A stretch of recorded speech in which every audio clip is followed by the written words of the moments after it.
teaching career, the CSTPs, except it's literally looking at that one domain out of the 6 domains of student engagement. And it's literally unpackaging the concept of student engagement. And the cool thing about this too is this guide is not about just TK through 12. If you are in education, this guide should be relevant to you. It's that simple. If you're in early childhood, if you're in higher ed, there's going to be bits and pieces of this that I believe will be relevant to you. One of the things we want to talk about too is just getting back to this really basic concept of how do you even define humanizing? And Tanette actually mentioned this a little bit in her beginning here, and I think it's really important to know. But when we're looking at this concept of humanizing, we're really looking at how do we make something better? How do we make it gentler? How do we make it more humane? How do we make it more civilized? How do we make it in a way that uplifts people? How do we turn education into kind of like the optimal of what it could be? So this is really this concept of how do we truly reimagine education? And how do we do it with a lens where we are seriously looking at our special populations, where we're literally reimagining education going, well, is this going to work for my second language learners? Is this going to work for our foster and kinship care youth? Is this going to work for our LGBT youth and our LGBT community college students and our students in higher education? We're really unpackaging education and saying, is this what's going to work? And here's the thing, as I mentioned, this guide is evolving because what works today will probably not be the thing that works in another year from now. And I think we have this belief right now that we're somehow going to transition into this face-to-face world in, come August 10th or whatever the start date is. And the reality is our education systems in the state of California are working on making this transition safely. And it's going to look different system by system. Some of our systems are talking about requiring vaccines from students and staff. Some of our systems are talking about trying to bring back as many students as possible face-to-face in fall, but that truly is representing only about 20 to 30% of their student population. And so it's going to be tricky, but here's the good thing. We're going to be doing it together. And that's one of the great parts of this project. Yes, we have been working on this project for 10 months now. Yes, there's a big umbrella when it comes to humanizing learning, and there's different pieces that we're going to be talking about. But this umbrella is not closing after today. It's more like opening wider and saying, what does this look like moving forward? And guess what? Do you want to be involved? Because we are continuing this work as we transition to face and what education looks like in fall and beyond. We need thought partners. We need thought partners to come together collaboratively with shared voices and shared power in our voices to really guide what education looks like moving forward. When we get this concept of humanizing virtual learning, learning is at the very core. It's the very foundation. So this process is a process for all of us. Tanette and I, we live in it. We've been living in this, especially with our PLC, our Professional Learning Committee community members. But the reality is it really is ongoing and evolving. So one of the most important pieces to this guide that we want to share with everybody is the concept of student voice. Student voice is at the forefront of all that we are doing when it comes to humanizing virtual learning. I'm not going to read all of these, but there are a couple of them that really just hit me pretty strongly. The one in particular is this third one. This is a small thing, but I love it when teachers ask us a non-academic question of the day. I think it shows which teachers really want to know their students personally and are willing to take class time just to do something like that. And usually it's enjoyable for students to answer fun questions. I feel like my teachers who do that on a regular basis know me at least a little, especially when they acknowledge or comment on different students' answers, including my own. I love that quote because I think it's really telling. It shows us that just those small touch bases can make the difference, not a difference, the difference. The littlest things have been meaningful in the virtual world. All those personalized conversations with teachers always mean so much, and getting to talk to others that we may not have in class has been great to participate in. I think one of the biggest learnings of this whole humanizing experience and the whole virtual experience has really been the importance of the relations and the importance of one-on-one relationships. And I know one of my friends who's currently a faculty member in the community college system, she ended up spending more time on the phone in the past 2 semesters than she has on the last like 5 years of her career as a faculty member. But she found that talking to her students on the phone at various times of the day, various days of the week, including weekends, was what her students need. And so that's why she, she stepped up to that challenge. I also really like this final quote here that we have as well. Virtual learning has allowed me to see the more human side of my teachers that I wouldn't have been able to see as much if I was in the classroom. I think that has been one of the biggest blessings, is the humanity of the people in the castle who give the information, because that's what we're seeing like sometimes. I've been faculty. Sometimes you feel like you sit on this big, like, I don't know, like lifeguard chair or something, where you're just, you're the bearer of the knowledge. Maybe not lifeguard chair, but I'm thinking tangibility of it, and that's really not what education is now. When we look at, online education resources, textbooks, and just, we're all coming together to create education. And that's what it's really going to look like moving forward. I have a quick visual here that I want to share, because to me, this is such a core of the humanizing experience. Number one, we need to be human. I also have to mention Dr. Michelle Pacansky-Brock, which I hope I'm pronouncing her name correctly. She is doing some stellar work when it comes to humanizing virtual learning. And she was doing it pre-pandemic, coming out of Cal State Channel Islands. So Michelle is a leader in this area. But I love this slide she has. Be human at the forefront. Tell stories. And then this third part is a piece that within academia, we need to spend a lot of time talking about moving forward, getting rid of those disposable assignments. We need to have content that is meaningful. We need to have assignments and assessments that are meaningful.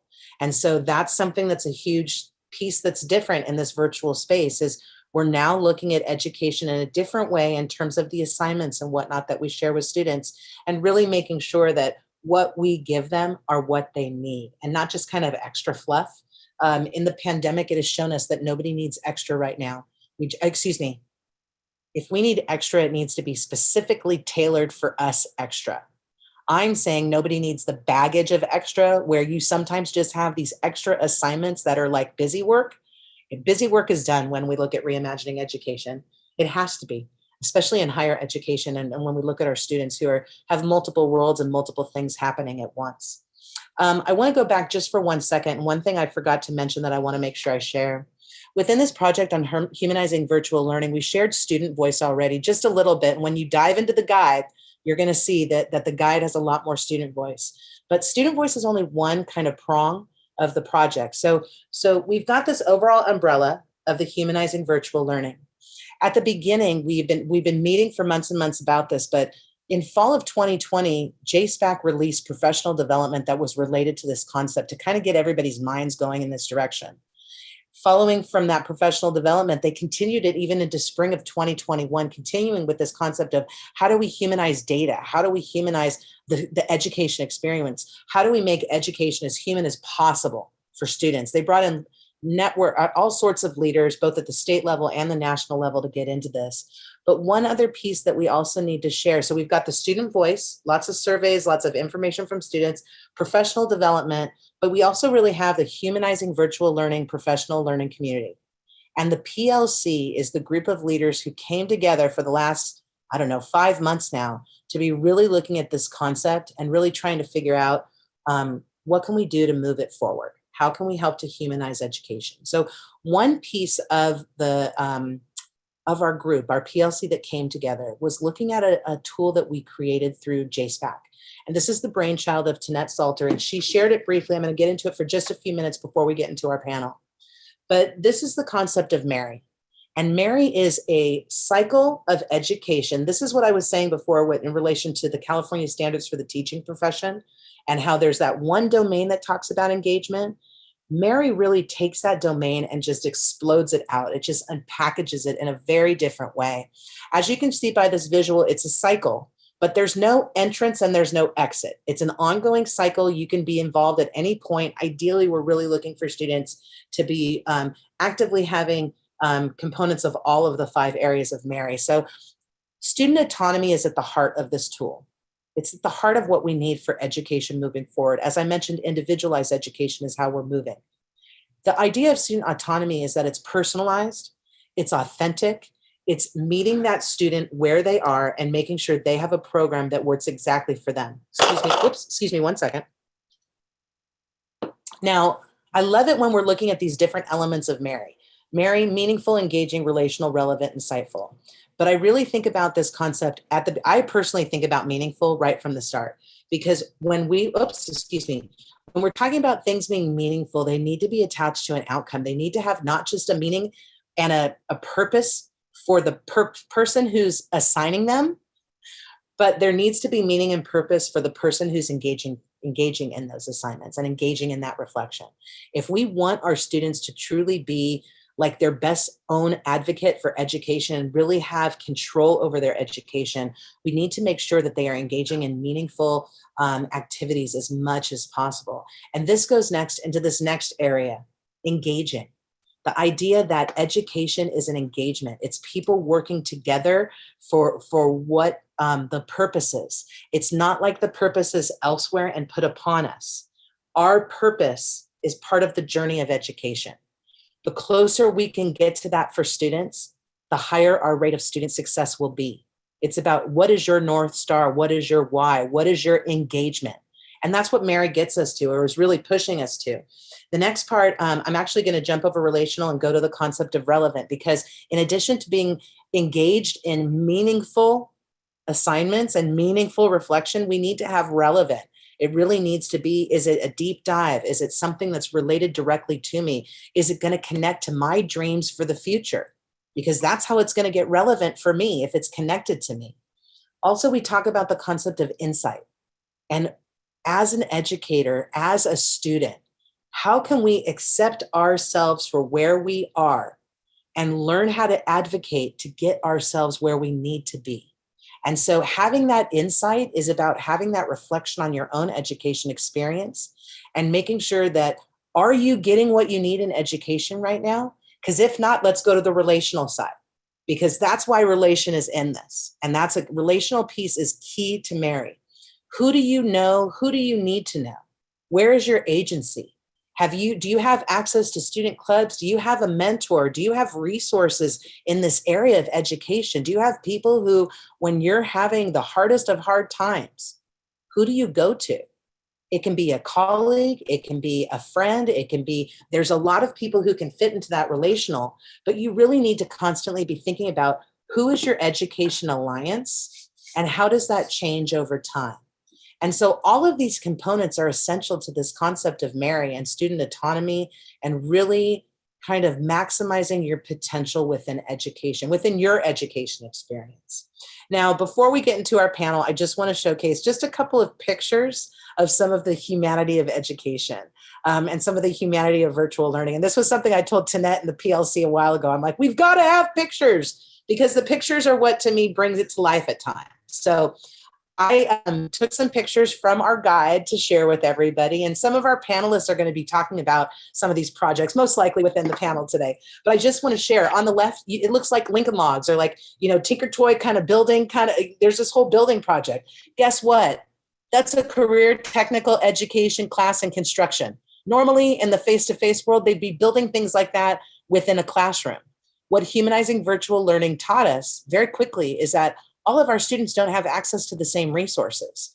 And so if we are going to do hands-on building or a hands-on project, then we need to distribute the materials so our students can have equitable access and be able to engage in the process. So this was done in a high school and junior high district that has over 22,000 students, and they were able to successfully have their construction students engage in an actual building of construction, building a small house during the pandemic.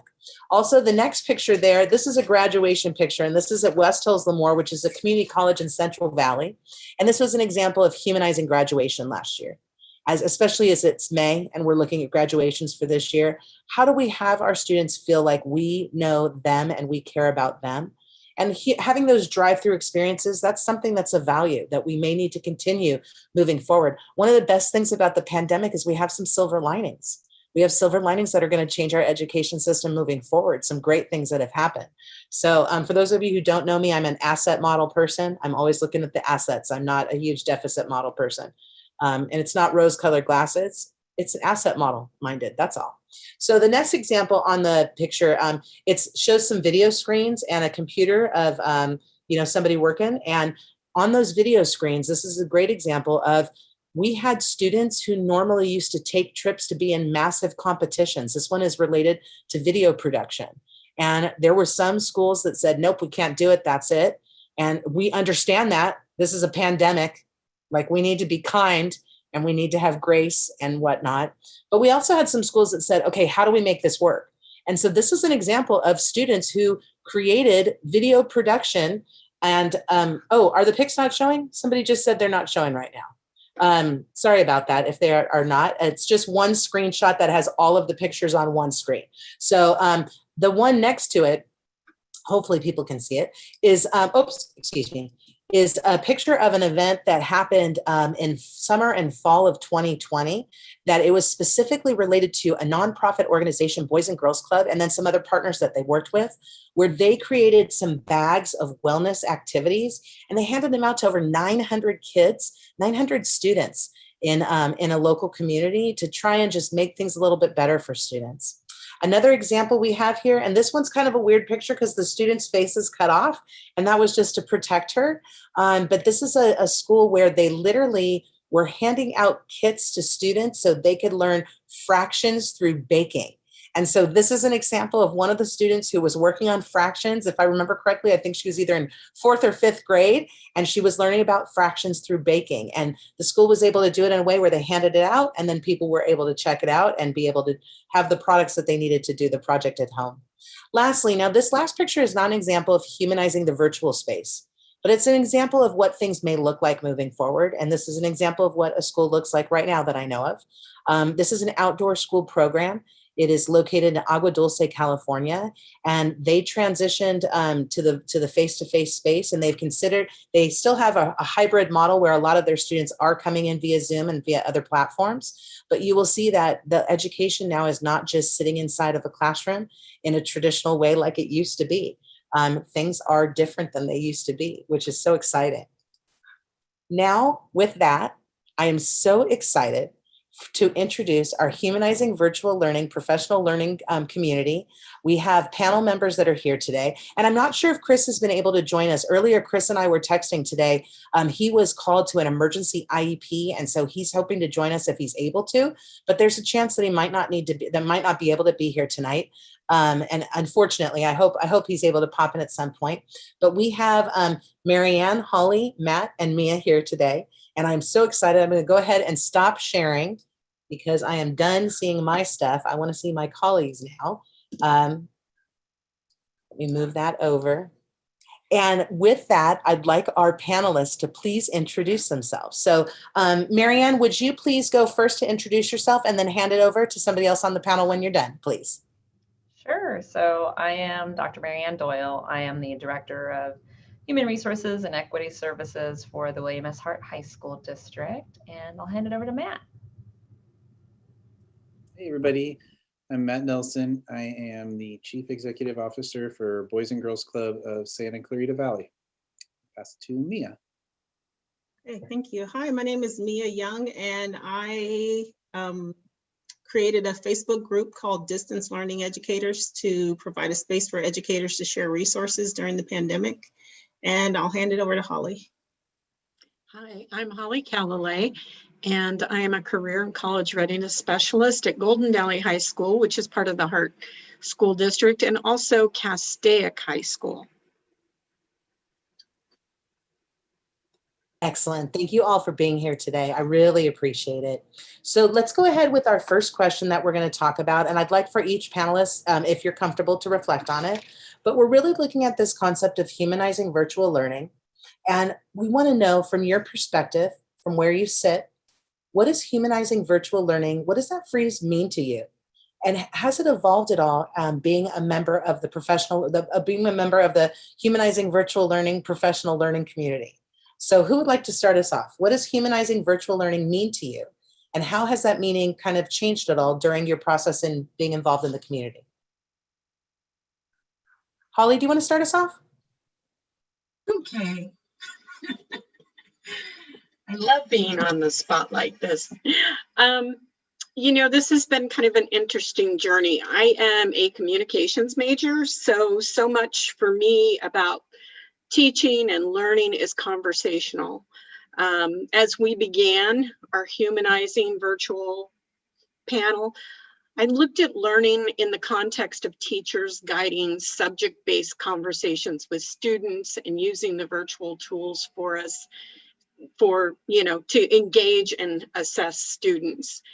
And while there's obstacles for both teachers and students, guiding conversations I view as transferable to the virtual space, and with good technical skills, we can get students to where we want them to go. I kind of place that human connection on the teacher, kind of inserted as that compassionate guide who sets up the tools that the students will want to follow. But over the time in our group, as we were collaborating and having the opportunity to have conversations with my colleagues as well as students on this topic, and listening to feelings and experiences, my understanding of what it means to humanize that virtual learning environment has really evolved. And I see that humanizing is really to push beyond the obstacles of static learning and embrace our students' realities. Many of the students that I work with struggle with a lack of connectivity, the tools, contextualize, understanding, oftentimes language. And I've also seen that they are frequently responsible for their siblings and their siblings' learning, and sometimes working to help their families. So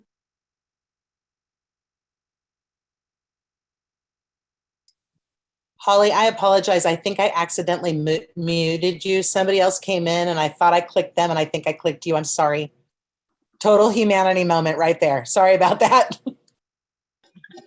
well, I was getting a little long-winded, but to sum it up, I've just come to see that being human in this virtual space means that sometimes we pause and reflect with our colleagues and have those frank conversations about what's happening and how to problem solve creatively for our students. But also that it's very important that we allow our students that similar space for self-reflection, as well as giving them time for that critical pacing that's realistic to their lives, the reality of their life's demands, and time to collaborate with their peers, as well as us as caring adults. And I like the terms that you used earlier, Renee. Those are very important. Teachers are going to continue to use those virtual tools for engagement, but I think it's important, even more so now, that as educators, we're listening to our students and letting them lead the learning conversation, with us responding, but letting the students really lead the conversation to what's relevant.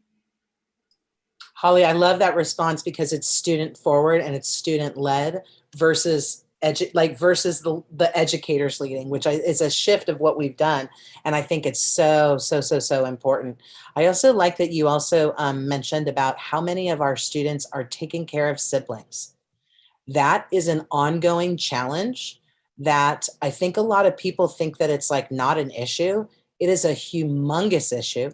I know for sure in our community college system, and I do know in TK through 12, especially many of our high school students and some of our junior high students are taking care, and even younger are taking care. So I really appreciate that you mentioned this. Let's go ahead now to Mia for this question. And just this concept of, humanizing virtual learning, what does it mean to you? And how has it evolved for you? Especially for you, Mia, because you've done something extraordinary. You started a Facebook site that you thought was going to get a little traction, and what's there, like 30,000 people right now, something like that? Close. So tell us a little bit about your experience, because you've had a real unique experience in the pandemic, but you've also been able to be an agent of change you've created a resource that's a national resource beyond. So, Right. Okay, tell us a little bit about your experience. Right. Well, I will say I never thought of humanizing education before hearing about this group and participating in the group. And it's really helped me reframe my thinking of my own teaching practices. I feel like as an English teacher, my pacing and my lesson planning is just standards based. Get to this, test driven, these tests, this is what you have to do. And I didn't really check in, emotionally with my students, and that has been a push during this pandemic. And I think my district has really pushed cell check-ins, which I had never really thought of doing in my class. I mean, I check on them, but I don't really, consider their stories and consider their experiences. And that has really helped me understand humanizing with this group. I think I remember one of our earlier meetings, maybe even the first meeting, I think myself or somebody had brought up the kids having cameras on. And, it was the initial push to get the kids online. And I was just like, I'm struggling with this. And somebody in our group said, get over it. And that really kind of shifted my thing. Like, why am I hung up on this? The kids have things going on. I need to understand their situation. I need to learn how to engage my students in other ways and assess them in other ways that don't require their cameras. And I think over time I have tried to do that. And I think the group has helped me understand my students more. Yeah, I love that you shared that, because it talked about, I mean, I'm going to be honest with you. I totally was stuck on the camera thing for a while, because it's like, as the educator, it feels disrespectful to show up and there's a screen of no faces. And then suddenly you go, okay, let me be student centered, and you start talking to students. And they're like, well, I'm watching my 18-month-old brother, or I'm cooking dinner for the family, or And then I've been in meetings recently. I just led a conference last week where we were encouraging people to show themselves, and I mean, people were showing up with 2 babies in hand, and they're on camera, and you're like, oh, okay, maybe that's why they didn't want to be on camera. And so it was it's hard, because you have your perspective, but then suddenly your eyes open up like, wow, I never considered that. So that was part of what happened for you in terms of the camera piece? Right, because I mean, right now, I think I probably have 210 students, and I maybe have seen 3 of them since August. They just don't turn on their cameras. So I just needed to understand that, get over it, like whoever said it in the meeting, and learn how to adapt to it and learn how to understand. And they were very open when I started to check in with them, and saying, some just didn't want to, some didn't want to because others didn't, and some had a lot going on that they didn't want to share. I mean, I know for myself, we have a lot of faculty meetings online, and sometimes I have my camera off. My kids are behind me. I'm cooking dinner, so I have to be understanding to what they're going through, as they have been with me when my kids pop on, or I have to end class early. So I feel like this process has taken me through my own process of reassessing my teaching. And unfortunately, next year I'll be in an out of classroom position, so I won't get to implement, a lot of the things that I've learned, but I feel like I've grown a lot over this year. I didn't realize that. What position are you going to be in next year? It's a literacy coach. It's kind of like an Oh, instructional coach position at my school. So excellent. Excellent. Then you'll have even more impact right. in a different way. That's awesome. Man. Thank you for sharing that. Matt, would you tell us a little bit? Now, you're coming from a different perspective, but share with us what humanizing virtual learning has been like. As somebody who's a leader of extended care, I mean, your shift was significant. So tell us a little bit about what that's been like, Matt. Yeah. So I think of this in terms of a few ways. Like you said, the Boys and Girls Club program, which is traditionally an after-school program, supplementing, adding to the learning experience and providing that extended care for parents, moving to being a full day program through the pandemic, going from, a 5 days, 25 hours a week program to 40 plus hours a week for kids. And so I think I look at it in terms of that hat, our program, as well as I have a 7-year-old daughter, so I was experiencing it directly at home in her shift, going from being in person in kindergarten to now finishing, first grade through this. And then my wife's a 6th grade teacher. So I got to experience it as a husband too, and see from the teacher's side. And I think when we first started having these conversations, it was pretty, like the dark times of the pandemic, early winter through that, where we were all just trying to get by and really just make sure, that students were learning. right? And we all came to it with a different perspective of who we were talking about in that role. And then really looking at the virtual as a solution, as a tool for that. But what shifted the most for me is, we went from looking at it as learning as the final goal and the virtual as being a tool there, to really looking at the humanizing side of the human element of it. And we talked a lot about what that means at the different levels of who we were working with, whether it be young elementary, middle school, high school, college, adult learners, and what are the common themes and what's unique. And I think Renee really touched on it. What we really dug into is how individualized it is and how much time it takes, and we really need to slow down. And I think what's nice in the spring is we've gone from looking at these short-term crisis solutions to looking at a long-term discussion about how this works in our society and how it's a viable option moving forward. And at the Boys and Girls Club, we were, like I said, an after-school program, but when we had this opportunity of, we were always considered an essential, area. Childcare was considered essential, especially for essential workers, but then it opened up for everybody. And as people at different levels are comfortable or need that childcare to get back to work, we actually became a center where we'd have pods of kids in classrooms at a couple of elementary schools, supporting kids, making sure they're logged on and making sure they have headphones. At the beginning in August, we always get people asking, oh, back to school, what do you guys need? What do students need? Do they need pencils? This is when we were doing one of our grab and go events. So like, they need extension cords and headphones. Like, like time and change. That's what was needed. So it's been incredible, but it feels good to be talking about it in a human element now. It feels like we're really talking about what's important and meeting people's needs, it feels good. Matt, I love how you reflected on how your grab and goes at the beginning of the school year. It was a very different, it's not your traditional, here's your backpack with your, with your folder and all that kind of stuff.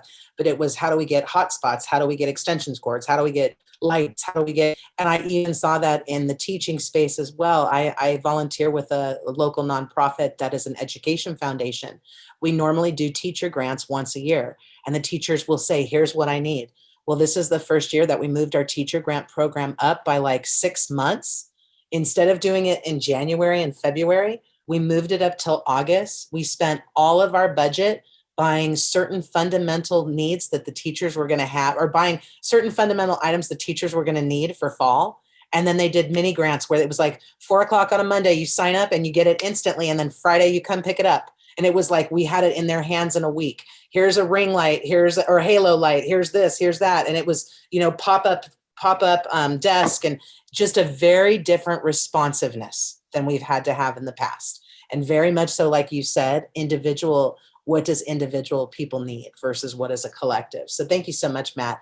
Marianne, now your perspective is a little bit different because you're helping to run a large high school and junior high district. So what has Humanizing been like for you? And what has this experience in the professional learning community been like for you as well? Sure, and I forgot to mention when I introduced myself that I also teach. So I teach for Cal State Northridge, and so that has given me a dual perspective, both from being in the classroom as well as from a district perspective, as Renee alludes to. I've took down some notes to kind of follow on to each of the other presenters' comments. I think on my end, the biggest thing that I think the pandemic taught all of us, and I will speak for myself, absolutely taught me, was just to slow down. I'm constant, and I hope that the state hears that when we talk about accountability, when we talk about assessments, because I think that we're constantly in this race to the assessment. And it's an unfortunate space to be in as a teacher, and more importantly, as a student, where perhaps you're not really grasping the content, or perhaps you're just not mastering the content, completely just not mastering it, because we're in this race to the assessment. So for me, those of us that teach in higher ed, we have the luxury of establishing our assessments most of the time, and being able to establish what it means to demonstrate competency. And so I've been really fortunate to be able to reconstruct, if you will, what my class day to day looks like in order to slow down. The other piece is to be much more where the pandemic has taught us from a humanity perspective to follow on what you said, Renee. It's that tailored approach, but it's also that creative approach, right? So how do we think, I don't even want to say outside of the box anymore. I want to say the box doesn't exist, y'all. So how do we think to make things happen for students that just don't meet the limitations of our minds? How do we exceed beyond that? And then I wanted to share two more things. Holly was brilliant in her sharing about conversation. So I just pulled up real quick. There's a quote from Margaret Wheatley that I'd love to share with all of you. And it says, human conversation is the most ancient and easiest way to cultivate the conditions for change, personal change, community and organizational change, planetary change. If we can sit together and talk about what's important to us, we begin to come alive. We share what we see, what we feel, and we listen to what others see and feel. And so I think that really centers us in that space of reflection, and in two ways, reflection on what students need, but I think to Holly's point, having that opportunity for us to all, I think Mia touched on this as well, to all come together as practitioners and be able to share ideas and to think together was really central, I think, to this work. And it's something that I hope that we learn from and we continue. And then finally, I forget which of you really kind of spoke now on perspective. And so I just have a fun, goofy activity really quick for everyone. So if y'all humor me, it'd be more fun if everyone's cameras are on so we can look goofy together, but that's okay. You can look goofy in the dark. I can look at your name and I will know you will look goofy. So if you take your pencil, just grab something like this, a pencil or something, lift it up above your head and start turning it clockwise. Okay, so you gotta remember which way clockwise is first, but look up and turn it clockwise. Okay, and then slowly bring it down. So now it's like in front of your face. And now it's below you. And look at it, keep it in motion. What direction is it turning?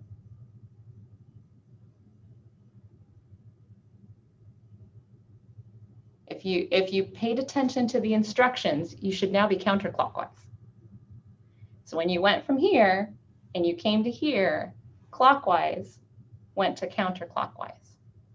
So if you, it's fun to do just because it makes you look as goofy as all get out. So all that to say, it's a really great activity to remind ourselves that the perspective matters. And so what we as faculty, what we as administrators see as going clockwise up here to the students is going counterclockwise down here. And so that means that we need to make adjustments by listening to student voice. Marianne, you realize how many people that's going to be like this major aha moment. And I really hope it is, because I think, especially having been in education in higher ed myself for, over 15 years at this point, you just kind of tunnel vision it sometimes. And so being reminded about that perspective and with that quick activity, that's something that people could do with their classroom, with their families, with their friends, and it's something where we look goofy. And we look, and that's that connectivity is part of the humanity. So I love that you said that. Another piece I want to just quickly reflect on is that Marianne talked about the concept of, slowing down. And this is something that's huge for me. And I think about my husband's in marketing for a medical device company, and he's been in meetings from like 6 a.m. till often 6 or 7 p.m. almost every night. And so I keep thinking, okay, so when you go back face to face, you live almost an hour away from where you work. So will you go back to working 8 to 5 and then drive from 7 to 8 in the morning and drive home from 5 to 6? Or is there going to be an expectation that you're going to be driving at 5 a.m. to make that 6 a.m. call in the office, and that suddenly your workday is now going to be 6 a.m. till 7 p.m., which is not healthy. Took me a couple of years to realize that, especially if you're doing it consistently. And so I love that Marianne, that Dr. Doyle talked about this concept of slowing down, because I think that's going to be part of our own personal agencies and what we choose to slow down with and the boundaries that we choose to make moving forward. And it's interesting, though, because it's also a time where this isn't happening at my husband's work, but I read an article about a major news media outlet where the CEO put out a statement on Friday talking about how if people don't come back face to face, their jobs are in jeopardy. And now they might be contractors with no health benefits. Fortunately, the staff revolted and did a walkout last Friday, once the op-ed released. So I was glad that the staff let it be known that they've been working really hard during the pandemic. But as we go back and we make these shifts now, we really have to be looking at humanity as the core. And it reminds me of when we first shifted into the virtual space with students on a mass scale. It was this, are they really doing the work? Like this fear. We need to move away from the fear and get back into trusting people, which goes along with the humanity as well. So let's go ahead now. We're going to move into our next question, and Mia's going to take this one to start us off on. But we really want to talk about, how have you experienced humanizing in the virtual space during the pandemic? And Mia, you've got, like I said, a very unique perspective, having not just teaching in your own class, a mom with a family, but you're also running a nationwide resource that popped up. And so what has it been like for you, during the pandemic? How have you experienced humanizing? It's been a great experience. And I think, I hope you guys get a chance to download the guidebook, because Tanette last week shared with us the foreword that she wrote, and it's very moving. And one line that stood out to me, I wrote it down, the fact that we are treading in new territory of instructional delivery.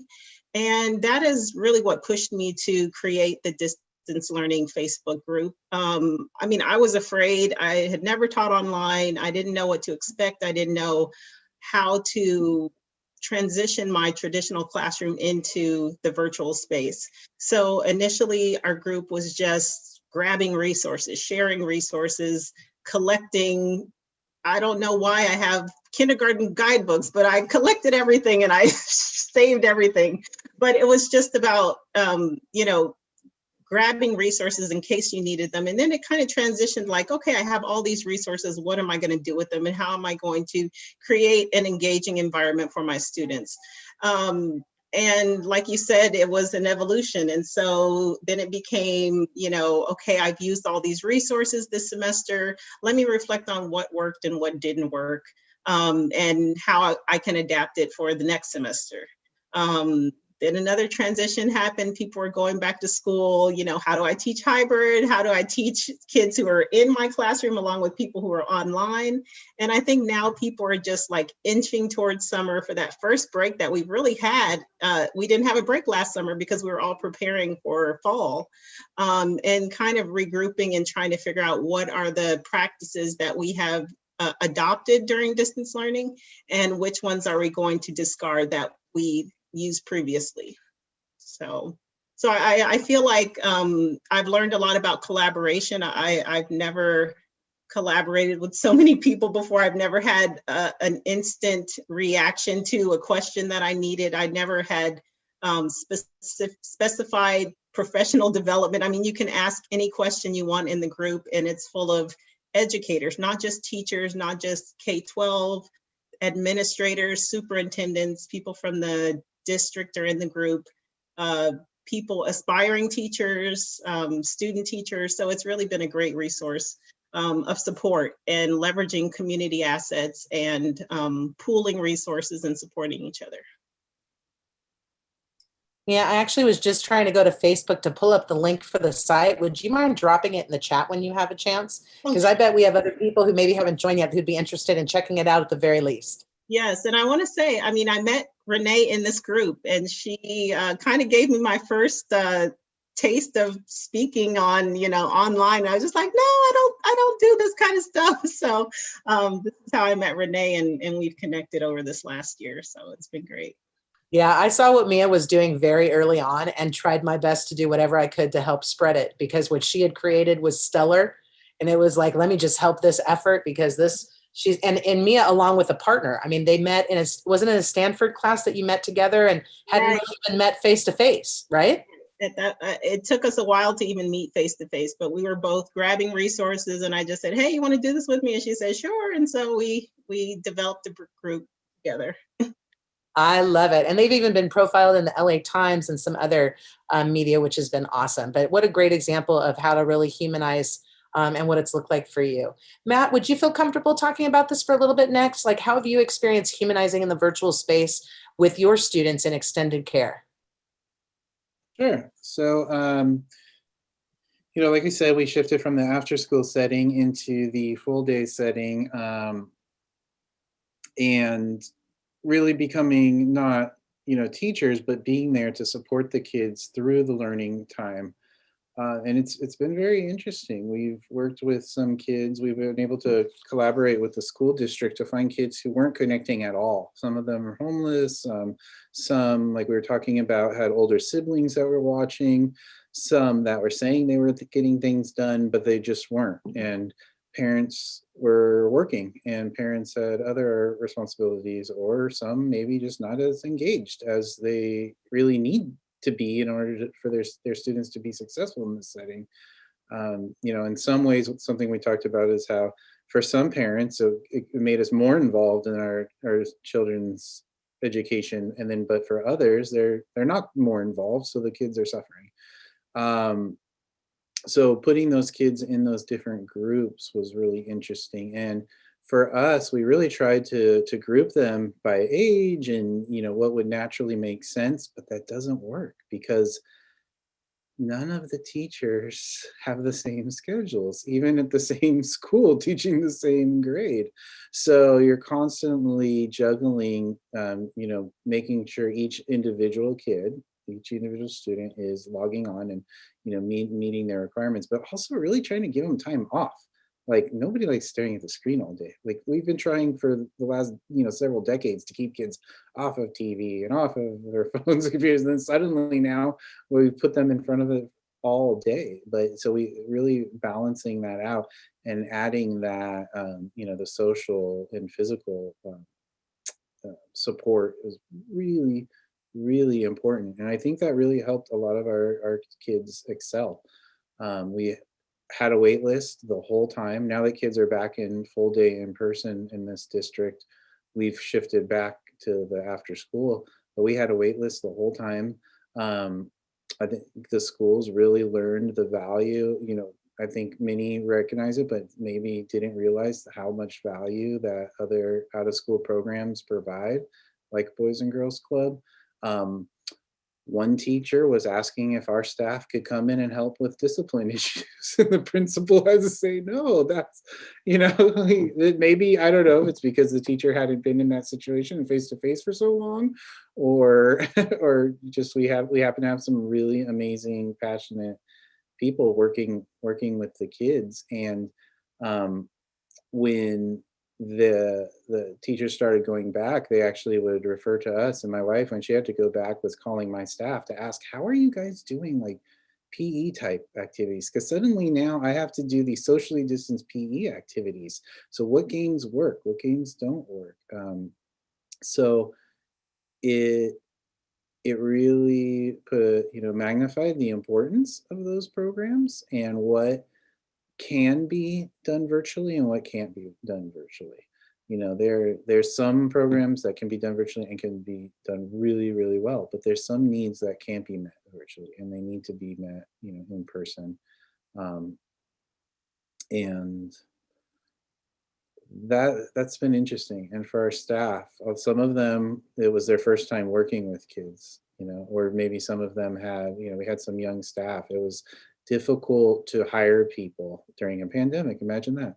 And there were challenges and debates about that, and people receiving unemployment and maybe not wanting to get back to the workforce right away. And so navigating that, and we lost some employees when we went to the school setting and say, well, why are we going to be in person when teachers aren't? And it's well, we can add support that teachers can't through this. Teachers are trying to focus on educating the kids and really delivering the lessons, and you can't do that while also managing all of these like public health protocols. We joke that our staff, I said, we should get some kind of certificate like for like pseudo minor, what is it, epidemiologist, I can never say the word, virologist. And one of my staff, she said, I just want an autographed picture from Fauci. That's all I want. That's all I need. It's interesting you're saying that, Matt, because there's actually a health and safety class that falls under early childhood education that part of me was thinking, I wonder if there's a way that it could be COVID related so people could count for them in a different way. So it really should now. It definitely should, Well, there is something for, just to add, there is something out there for nail and I don't know those who do nails, because at my nail salon, they're each one of the particular salon I go to, they have certified COVID-19 certificate. So Interested you said that, Tanette, because like within food service, there's safe serve training. And so maybe they will end up, like we're going to talk in a minute about reimagining education moving forward. So this is what part of it is what is it going to look like moving forward? But before we get there, a few more reflections on this concept of, what have you seen in terms of humanizing in the virtual space? What does it look like for you during the pandemic? So Marianne Doyle is going to take it next for a little bit. Thank you, Matt. That was a great reflection. I really appreciate it. So Marianne, why don't you talk for a little bit? And then after Marianne, Holly's going to reflect on this concept too. Okay, so I'm going to try to be as brief as I can on this because I know that you've got, just to be economical with time. I think at the heart of it, we focused more intentionally on social emotional learning. I think that's the space that, at least in our school district, we had begun doing that work for a couple of years prior to that. And I know that other districts and other higher education institutions had as well. But I think that the pandemic really brought that into focus and really understanding, and that, I think you saw it was probably very popular on Facebook, the Maslow before Bloom's. Well, we've been saying that for 20 years. This is not new information, but it really was, I think a revelation for a lot of folks. Some of the things that you all talked about, the young people taking care of their younger siblings. We just celebrated a couple weeks ago that we served 1 million meals during the pandemic so far. So we know that, again, when we think about Maslow's before Bloom's, if you don't know where your food is coming from, where your next meal is coming from, how can you learn? So those are basic elements that impact a student's social emotional learning, social emotional well-being. And so it also impacts their ability to learn. And I just want to add that had all of us been working from a space of equity, we would never missed those signals. We would have never missed those cues. But I think that's kind of always been the missing element, is that we don't look at equity, diversity, and inclusion. So when we see that there are some schools and districts and higher education institutions that miss the boat, for example, in virtual learning spaces with their special ed students by making sure that the virtual opportunities were inclusive of students with special needs, a big part of that is it's not the lens through which we all typically work. So I think that's a significant paradigm shift that, as Tony brought up earlier, it is kind of that intersection of pandemic and, race-demic that we really experienced over this past summer. And hopefully it's something that leads to systemic change. I don't know how that all came together because I'm not a very big rhyming person, but it all worked out.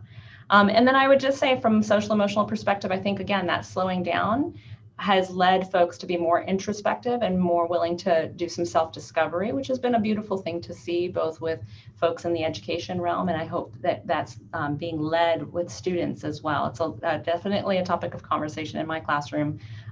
We talk a lot about how are we slowing down as individuals to take care of ourselves and so that we can do the work that we're here to do.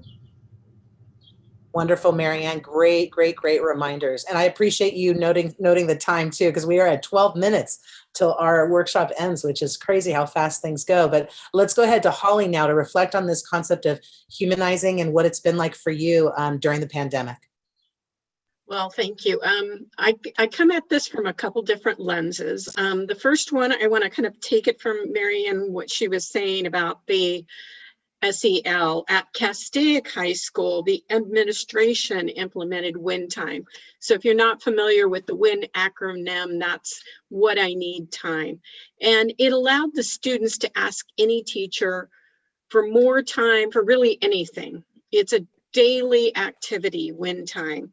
And likewise, the teachers, when they see that students maybe need a little more one-on-one time or small group time, they can ask the students to join them for WIN time. And if a teacher does ask a student to join them for WIN time, it does become mandatory.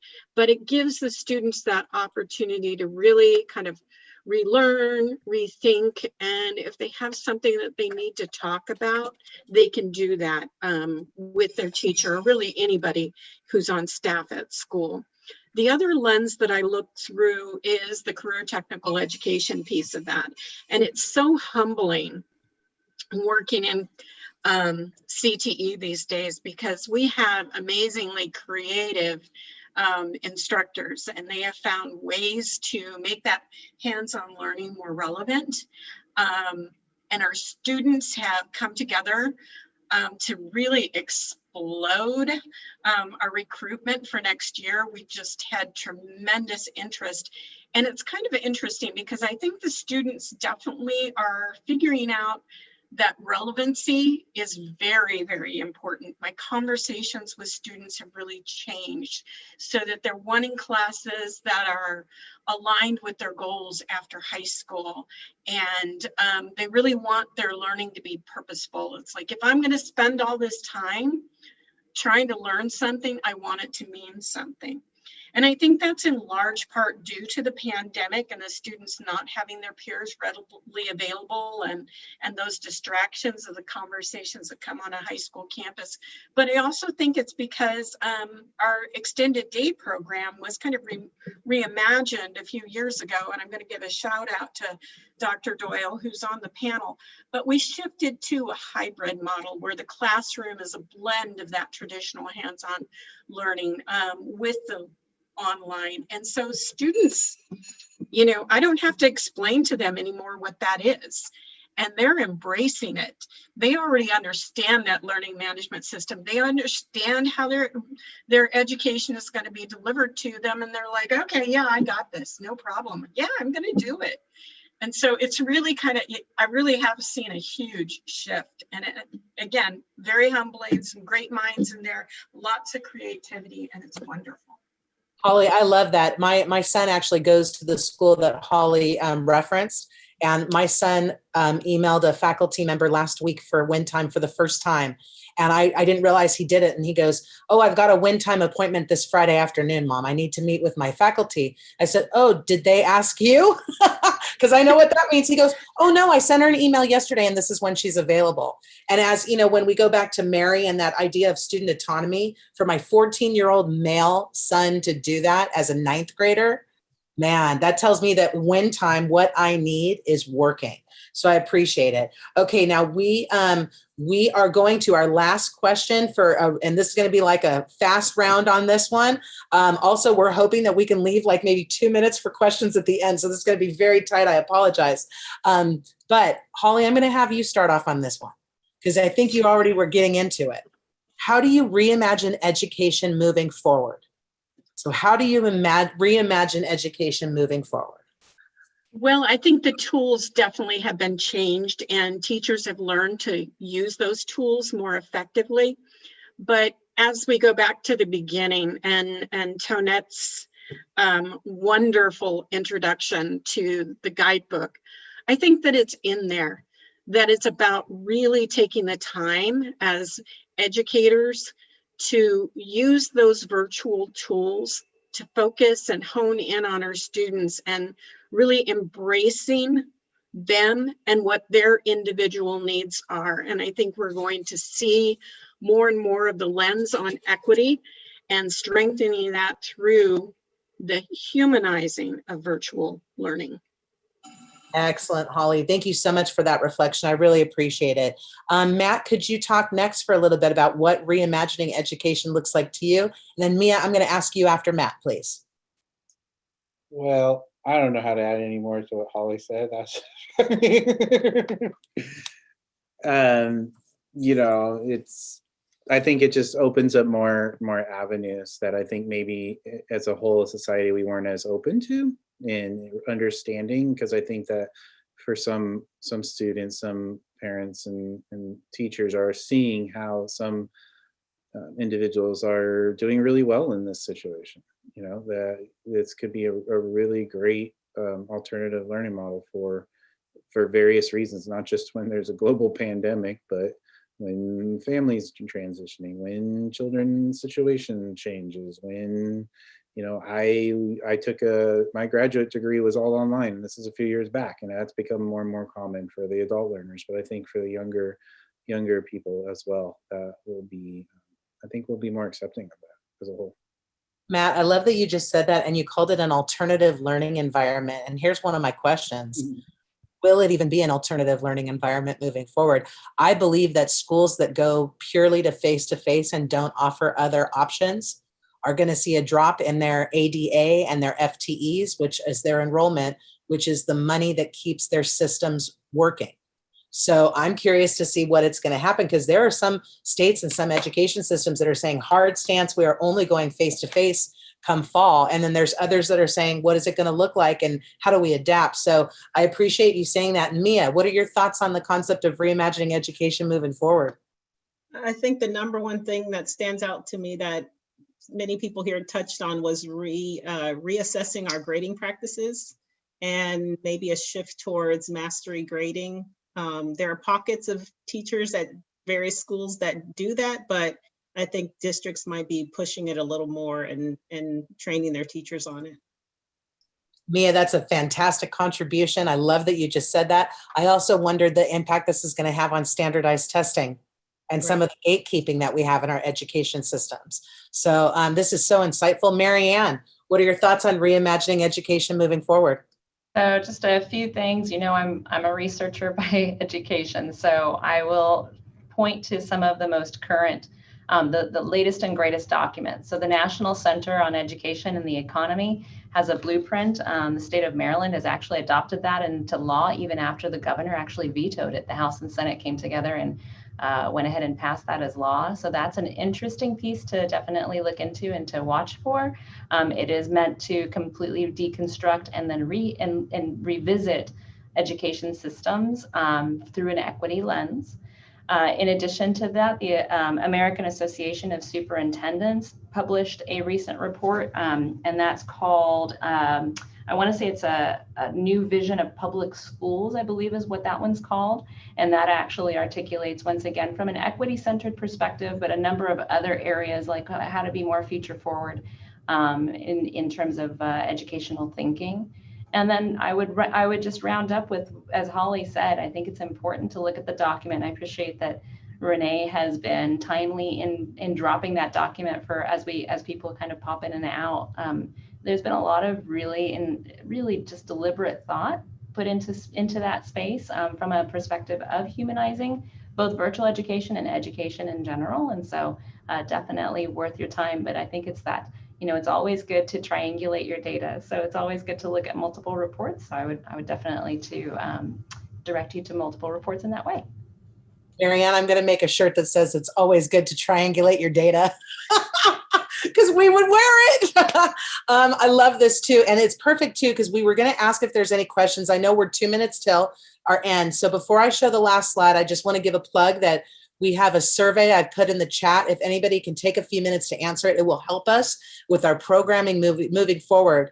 And just, I'm going to ask for one last perspective on this comment that was made by Eva in the chat here. She's very concerned about helping students that have fallen behind and what education will look like to support student learning and to catch up, especially for those who are behind. And so that's a huge concern right now, is learning loss or the perception of learning loss. So do we have one panelist who wants to reflect on that quickly as we wrap for tonight?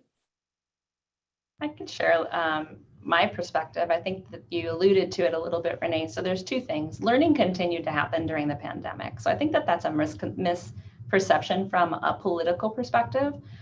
So I want to be very clear that our teachers have been bent into pretzels trying to figure this out. And Holly is definitely one of those. Mia is one of those. And I certainly feel the strain of it. And I just teach one class in higher education. I can't imagine teaching 6 periods. Or a classroom full of K through 6. So I would say that there's that piece, that learning loss. I think secondly, what's the metric by which we're measuring learning? And so I think that we need to challenge our constructs a little bit and our perception, because what I'm hearing as being learning losses and learning gaps, I will tell you that in almost every group that I have participated in from an equity perspective, I have heard from parents of students of color who have actually watched their students advance because they haven't had to deal with the noise. They haven't had to deal with the microaggressions. They haven't had to deal with, being careful walking to and from school. So I think we have to be sensitive to the fact that, there's a rhetoric, and we need to peel away the onion once again and figure out, okay, how are we measuring learning? what is substantial, how do we substantiate that there is that learning gap? And how do we look at things from an asset-based perspective going forward? I love that. And you know how I feel about asset based and how I am a big believer in that. So I'm going to put up our last slide here. And it's a simple one. Do you want to be involved? If so, we'd like you involved. We're going to be working on this concept going into the next school year on humanizing virtual learning and humanizing education and reimagining education. So if you want to be part of the professional learning community, if you're a student, a parent, a faculty member, whoever you are, there is a place for you. We would love for you to join us. And so with that, I'm going to go ahead and hand over the mic to Tanette to officially wrap us for tonight. But thank you everybody for your time, for your commitment to education, and for being here and showing up. A huge part of humanizing is showing up. So thank you so much. Tanette, I'll hand it over to you. Thank you. I'll try to be very, very quick because I know I can be open-winded because I have so much to say and be articulate. But this has been an amazing experience. Thank you, Renee. Thank you, Mia. Thank you, Marian. Thank you, Holly. Thank you, Matt, for your valuable input. And I just knew, you know, sometimes some people have like a foresight and a vision, as Renee always says about me. One of the things is I can see the foresight way ahead before everybody else. And sometimes I'm on that island by myself until everybody joins, which is okay. But what I feel like was so important is that you guys shared your journey. And I want to leave each person here with thinking about that when we're in that tunnel version, and I'm guilty of it too, of my job, I lose out on the glory of what you're bringing, right? And that's because I'm a person saying you. Why would that disconnect when you are dealing with your students? Believe that it should never disconnect in that way when you're interacting with human to human. You're interacting with human to human, that person brings valuable, unique attributes. I love when Mia was talking about how she shifted her mind and being an English teacher. And I could see that, right? Standards and assessment. But then at the back of my mind, I was like, well, what? It's because we taught that, right? That's what you learn in teaching, right? That's what I'm saying, in teaching, your practice and your teaching. So going back to, oftentimes we focus on fixing our students' learning. And I wrote a quote in Mary. Please look at this quote, because my quote is, my learning does not need to be looked at as being fixed. My learning needs to be viewed that it is a unique set of attributes that I have, or assets. And what I'm looking for is to you help me create my learning, not fix it. And we go through this like we need to fix their learning needs. It's the same thing with the learning loss. I'm with Marian. There are some articles out there that saying that was a political, what learning loss? They're learning. And originally I talked about my ancestors. They were learning. They were not in the classroom, the walls. So going back to, I'm going to end with, the humanizing virtual learning is really about stepping away from the walls. The walls have come down. So how do you bring that human perspective and elevating their learning? That's it. Please, please, I can't say enough. Click on that form. We will send that back out and market it so much that you'll get sick of Jace back sending you emails. But what we're wanting is really, like I said, that is a living document. So we're wanting your input. Pop in different areas. Hey, this is working for me. I don't really understand that. We'll probably get back to you on that. I love it, Tanette. I want to give a special thanks to all of our panelists for being here tonight, especially at this time of the semester, this time of the school year. So Mia, thank you so much. Matt, thank you so much. Holly, thank you so much. And Marianne, thank you so much for being here tonight. If anybody wants to reach out, I just put my email in the chat. We are here. We are accessible. We're human. And so we want to talk and we want to hang out. And we want to get to know you. So please feel free to reach out and please join us on the Humanizing Virtual Learning Professional Learning Community. Thank you. One shout out. Look for Jace back. I'm just saying there's a part 2. We're coming at you for 21-22. It's going to be humanity's purpose limitless. So I'm just letting you know there's another, and we're going to talk about the lexicon. Language is going to be a part of that. The language that we use. Excellent, Tanette. And I just put JSPAC's website in the chat. And so thank you so much, everybody, for being here tonight. We appreciate you. Have a great rest of the week, everyone.